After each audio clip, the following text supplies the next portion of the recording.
Well, hello xenographers everywhere and welcome to another episode. Today I'd like to share some thoughts with you about the creative process in general and more particularly the creative process for photographers. So these are just a few thoughts that I've had and I've found has helped to make my work better. So the first point to note is there aren't any rules. There is no formula for finding your creativity. There is no formula for expanding your creativity. It's a mysterious process. Creativity is one of those very few things that produces an effect without an apparent cause. And while there may well be causes, work you've seen before, ideas that you've been subconsciously thinking about in the back of your mind, still there's an element of magic to it. Still there's a mysterious element to it. So we mustn't try ever to find a formula. So what I'm going to give you today is not a formula, it's a set of observations that I've found through doing creative work in photography and other disciplines. The first thing is, it's important to play. Don't take your work too seriously. The word play is an interesting one. It's what children do. It's also what actors do when they're in a show. What do you go and see? You go and see a play. That word is not there by coincidence. You have to fool around a little bit. You have to have some sport with what you're doing, with your work, in order to produce something new, a different way of doing something. It's also what musicians do when they perform on their instruments. Musicians play, and again, that word is not there by coincidence. Very, very important to give yourself a little room. Have fun with what you're doing, have sport with what you're doing, fool around, play around. That is one of the most important things to producing good creative work, and work that you perhaps didn't know you could do. It's a good way to find something new.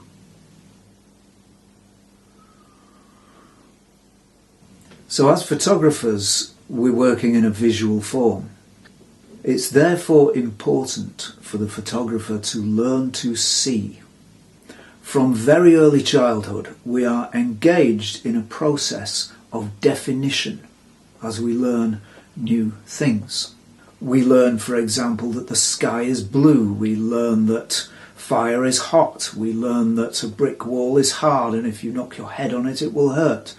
So what we're doing as we learn these things is we're defining the world. We're defining reality. Reality is only what we define it as. It's only what we learn it is. This is an idea from physics. It's an idea that can be found in Buddhism and the Eastern metaphysical understanding. And what we're doing as we define our reality is we're narrowing our range of seeing. So we have to open up our range of vision. We have to forget everything we've learned. We have to learn to see again. And the way we do that is by learning to unsee. A good artist has learned to re-perceive things without any received opinion, without what they've learned, without their definition that they've had since childhood. This is part of the creative process. So we've got to learn to see by learning to unsee. If we can do that, then we can unearth beauty. We can unearth something striking, something wonderful, something marvellous from the mundane, which we wouldn't have seen otherwise.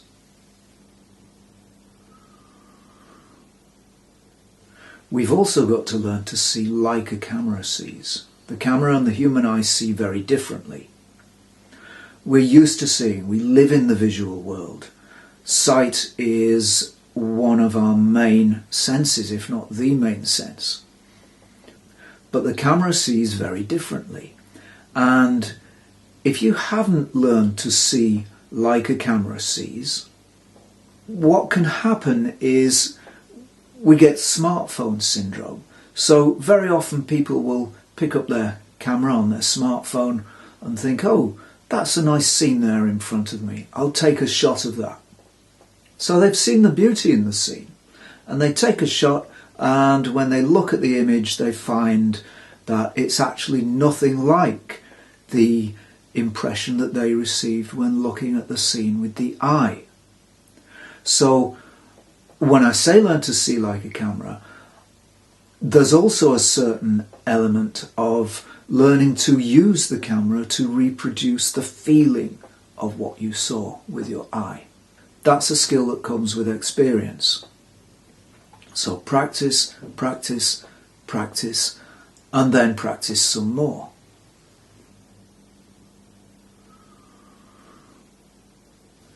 We understand the world emotionally in our day-to-day experience.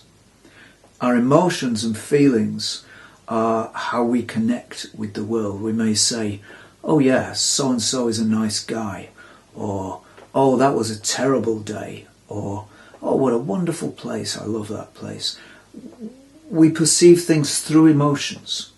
So our photography needs to reflect that. A good photograph will cause an emotional response in the viewer.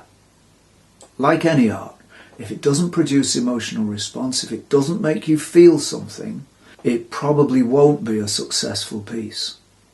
So there's got to be some emotional response. It's got to evoke some sort of feeling in the viewer.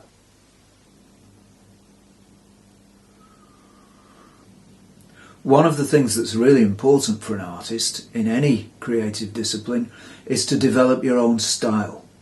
Your work won't gain much attention until you have found something unique. It doesn't need to be totally new. It doesn't need to be revolutionary. They do say there's nothing new under the sun, and I do subscribe to that view. But you do have to find your own way of doing the same thing that others are doing.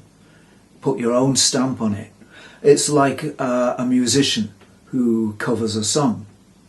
They didn't write the song, they didn't make the song famous, but you can put your own stamp on it by developing and finding your own personal style.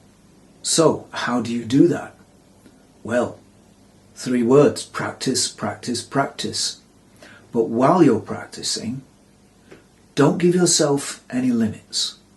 Don't give yourself constraints or boundaries, and certainly never, ever, ever second guess yourself or your work. Don't ask yourself, will people like this? Would people like it if I did it in such and such a way? What will please? Don't do that. While you're finding your style, any limits will block that from happening. Any limits will block your creativity from coming forth. And very important in this, in finding your own style, is to do what pleases you. If you like it, there's a very strong chance others will too. This is a rule I found from comedy writing. There's a very simple rule for comedy writing. People sometimes say, is this funny? Well, the acid test is, it's funny if it makes you laugh. That might sound obvious, but it's often forgotten. And the next step on from that is, if it makes you laugh, it will make others laugh too. It won't make everybody laugh, but it will make enough laugh that your work is successful. And it's the same in any art form. If you like it, there's a very strong chance that many others also will like it.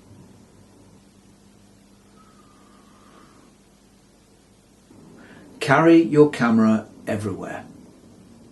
These days there is no excuse not to carry a camera everywhere, and in fact most people do that for most of the time, because we all have a camera on our smartphones, and they are now of the standard, of the technical standard, that they are capable of making some really nice images. If you're not a smartphone person, keep a camera with you at all times. Have your mind on what you're doing, have your mind on your photography. Be ready to find that shot. Be ready to take that shot. Keep looking around. Use your visual understanding to see shots all around you. Be ready.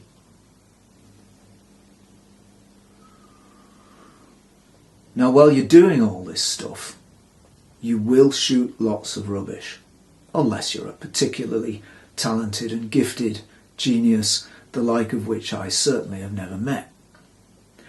But unless you shoot the rubbish, you will never unearth the gems.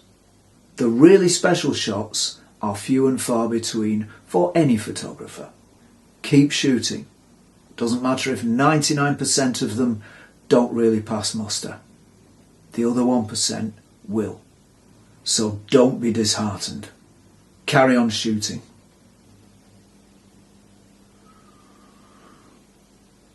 Okay, you might say, well, this arty creative stuff's all very well, but aren't there rules in photography? Yes, there are. You're absolutely right. And you need to know those. Learn the basic rules of composition, the rule of thirds, for example. Learn about exposure. Understand exposure. Understand the Sunny 16 rule. Understand the actual mechanics of your camera and the way it's put together and what this machine actually is that you hold in your hand. Learn the formal elements. Don't clutter your shot. Learn about light. Find out how light works. One good way to do that, as I've always advocated, is to go back to basics. Get yourself a simple manual film camera. It doesn't matter if it's an SLR or a rangefinder or whatever kind it is. Learn photography by using a manual camera. Then you will understand light, you will understand exposure, you will understand what your camera is, you will know what you're doing. Also helpful in that process is to shoot film. Why?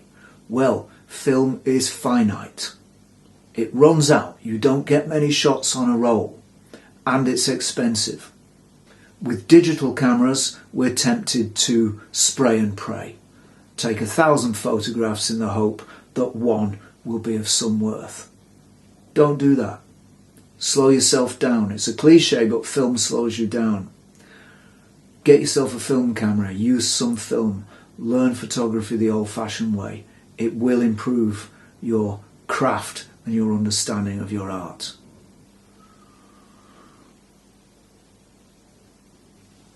The next point.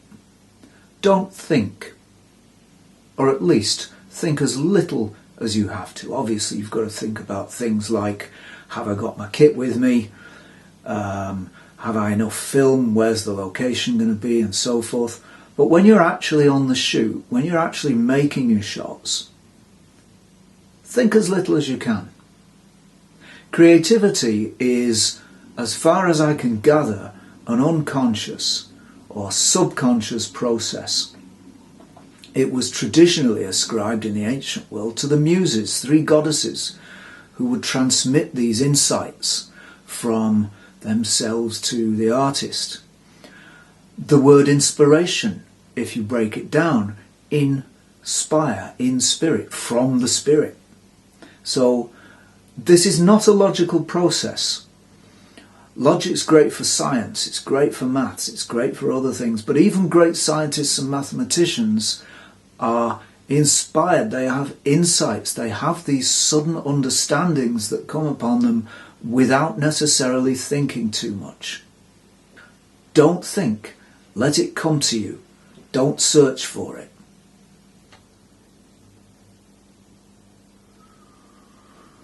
Know your photography kit intimately.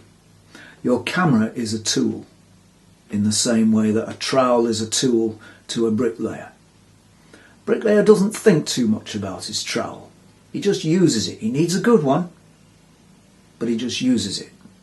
So know your camera intuitively and instinctively. Know it backwards. Know how to use it.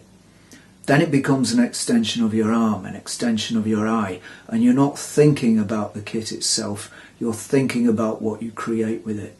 Find kit and gear that you're comfortable with. Find kit and gear that you love. It does help, in my opinion, to have a relationship with your camera. That sounds silly perhaps, but personally I find it true. If I have a camera that I particularly love, that I particularly like using, that helps the creative process. Keep your kit minimal. The gear doesn't make a photographer, the gear doesn't make a photograph. It's only what you do with it. If you've got a film SLR, for example, do you really need to take along 3 or 4 lenses? Working with constricted kit will make you a better photographer because you're doing the creative work. You're not offloading or subcontracting or hoping to subcontract that creative work onto the camera, onto the lenses. They won't do anything. You're the photographer. Be in control. Part of how you do that is by keeping your kit minimal. So, a few thoughts on the creative process gained from a number of years working in various creative disciplines. I do hope this video has been of some use. I do hope you've enjoyed it. So, once again, thank you very much for watching, and I will see you next time for more Zenography. Thank you very much.